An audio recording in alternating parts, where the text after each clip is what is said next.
Good evening. I am Mark Seal with your Lime Sports World. The controversial Race 3 in the Seaboard Marine Caribbean Motor Racing Championship event, which was staged at Bushy Park on Sunday, will have to be rerun. The organizing committee confirmed this evening by majority vote that the results of the third race will not be made official, and the race will be rerun in Guyana at the CMRC final leg in November. For the last 2 days, the racing committee of the Barbados Auto Racing League and the sponsors reviewed the circumstances that brought the final race of the second leg of the Caribbean Championship Series to a controversial end. And last evening, they decided that the race was run as light was fading. Borough Secretary Kurt Siabra said that in the strictest sense, proper race procedure was not and could not be followed. Races are controlled by flag signals, and in this instance, drivers could not possibly see whether any such flags were waved. This led to the confusion of drivers slowing down because they could not see or because they thought the race was over. Some cars were also bumped, forcing them to retire from the race, and officials nor drivers can correctly say who did the bumping. The race will be rerun prior to the qualifying session for the final round at the South Dakota racetrack in Guyana on November 12th. The grid positions will be as they were for the final race in Barbados, and competitors will be allowed 2 additional slick tires over the 8 already allocated for each CMRC round. Now, with that controversy out of the way and the championships head into Guyana for that third and final leg, Sports Minister Stephen Lashley wants motor racing officials and the National Cultural Foundation to work closer in the future. The minister made his wish at Sunday's Williams Industries Digital International event at Bushy Park. I've given instructions to the ministry to research the necessary legislation to allow us to come to the stakeholders to have some discussions on the kind of legislation that we should have. I call it a Sports Development Act, but I think that when you see it, you'll be very pleased because you would have all the various areas of development within that act, in addition to ensuring that when you apply for concessions, that you don't have to go through a lot of the red tape that perhaps you go through now. So we want to simplify that process for the whole sporting fraternity, not only motor racing, but for the whole sporting fraternity in Barbados. And that was Sports Minister Lashley talking very early in the day at the Bushy Park meet on Sunday. And he also hinted that a sports development program or a sports development act is on the cards. What we want to do simply is to provide a simpler means of accessing the various concessions and of course to move sports into the arena of being an industry on its own. And I've given instructions to the ministry to research the necessary legislation to allow us to come to the stakeholders to have some discussions on the kind of legislation that we should have. Now, on to athletics. The IAAF World Track and Field Championships went on a midway stadium break over the last 24 hours, but it will resume tonight, Barbados time. There was only one event during that time in Daegu, South Korea, and Russian Olga Kaniskina won the women's 20-kilometer walk.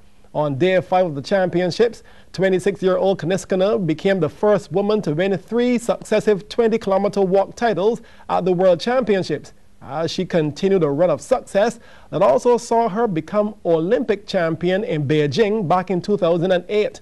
The 26-year-old Russian raised her arms in triumph as she crossed the line in 1 hour, 29 minutes, 42 seconds. That's 18 seconds ahead of her nearest rival, China's Lu Hong. Kaniskina's 3 consecutive world titles matched the feat of Jefferson Perez of Ecuador, who won the men's 20-kilometer titles back in 2003, 2005, and 2007. And her win lifts Russia to 4 golds in the championships, and that's the same as medal table toppers, the United States. The 20-kilometer walk was the only medal event on day 5 of the World Championships. Tonight, though, from around 9 p.m., there will be heats in the 4x400-meter relay for men, and also heats in the women's 800 and 200 meters. Then tomorrow morning, after Morning Barbados, from 8 a.m., there will be the finals in the 400-meter hurdles for both men and women, as well as finals in the women's 1500. On to badminton, Barbados had to settle for a 2nd spot in the seniors and 3rd in the juniors after the completion of the team category at the Caribacco Badminton Championships at the Wildy Gym last night. CBC's Sean Green reports. And we can tell you, though, that day 4 of those championships will continue tonight at the Willie Gym, the singles competitions. And we'll try to get back to that report from Sean Green. Meanwhile, in basketball, First Works Warriors crushed the Patriots by a whopping 36 points in their BABA Premier League matchup to remain at the top of the standings on 11 points with an 11-3 record. Now, at the YMCA last night, there was also a win for Barbados Lumber Company Lakers, who have maintained their second-place spot over an idle Clapham Bulls. The Lakers beat Pinelands in a close game, and Pinelands, though, have now dropped to 5th, and that's one place outside the playoff picture. Again, CBC's Sean Green reports. Michael Jordan made the number 23 jersey fearsome back in the 90s, and Andrea Pierre of the Warriors looked to do that in this game, laying up for 2 and drawing the foul. Stevenson Callender here picking up 2 for the Patriots. He had 12 in the game. Tremaine Shaw with the pass to Pierre, who makes this layup count. He scored a game-high 23 points. But the fleet-footed Shaw is usually a heavy scorer himself. Here he is with the perfect pull-up jumper and cashed in with 18 points for the Warriors as they romp to a 29-11 lead at the first quarter. Then Shaw again spinning a web around Callender and slipping through the defense, adding another 2 to the score. Then the carnage continued, a big 3 from number 3. Shaw here attempts another 3, and Ricardo Toussaint was there to collect the rebound. He had 14 as the Warriors defeated the Patriots 87-51. In the second game, it was the Lakers against the Pinelands in white. Ian Alexander was the danger man to watch. There were times when the Lakers' defense seemed like a wall. On this occasion, the steal and the easy layup, and an easy 2 for the Lakers. Gary Miller made sure the Pines stayed in the game. This is 2 of his 11 points. Charles Vanterpool was the mainstay for the Pine in this close game, collecting a game-high 25 points. Both teams were tied at 38 at halftime. Ramon Simmons was not to be left out either. After collecting this rebound, he sailed coast to coast and nailed the left-handed layup. The Pine defense began to ask some questions about the Lakers' offense. And the question now, where do you think you're going? Orson Hames had the answer to that question. Lakers winning a close game, 77-74 over the Pine. Sean Green, CBC Sports. Barbados successfully defended their St. Kitts Under-13 Cricket Festival title in style, crushing the St. Kitts Development 11 by a whopping 198 runs in their final match.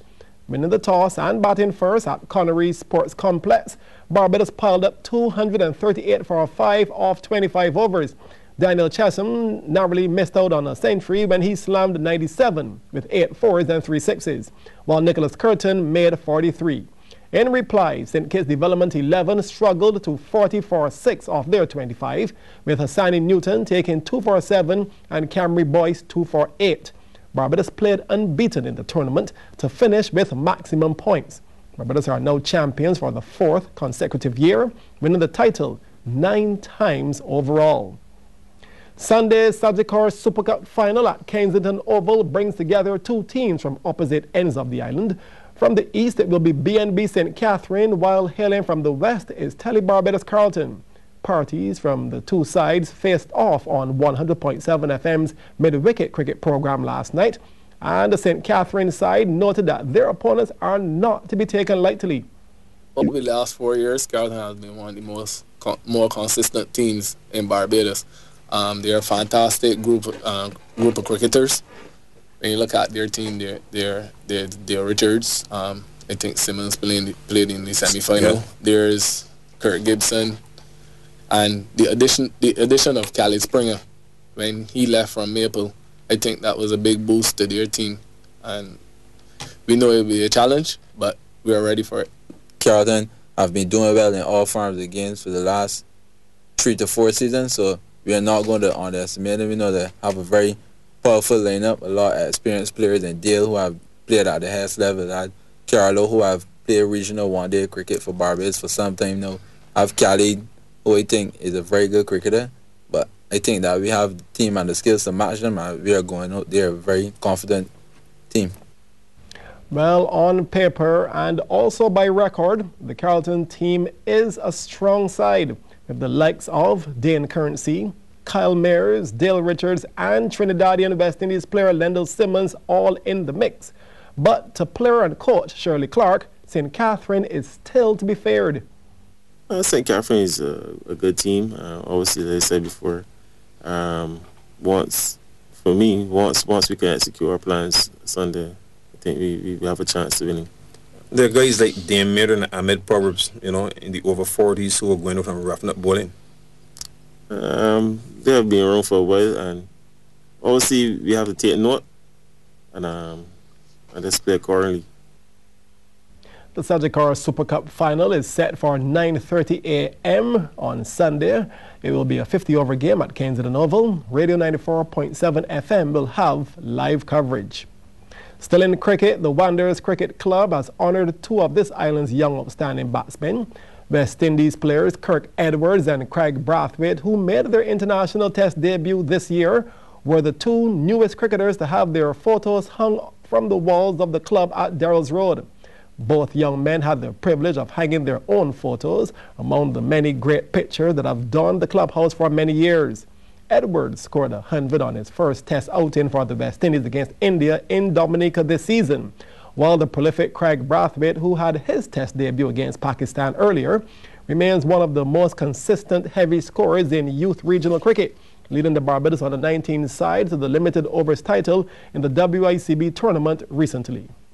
And earlier we were telling you about that badminton competition going on, the Caribacco tournament at the Wildy Gym, where Barbados had to settle for lower positions as the team competition came to an end. CBC's Sean Green reports.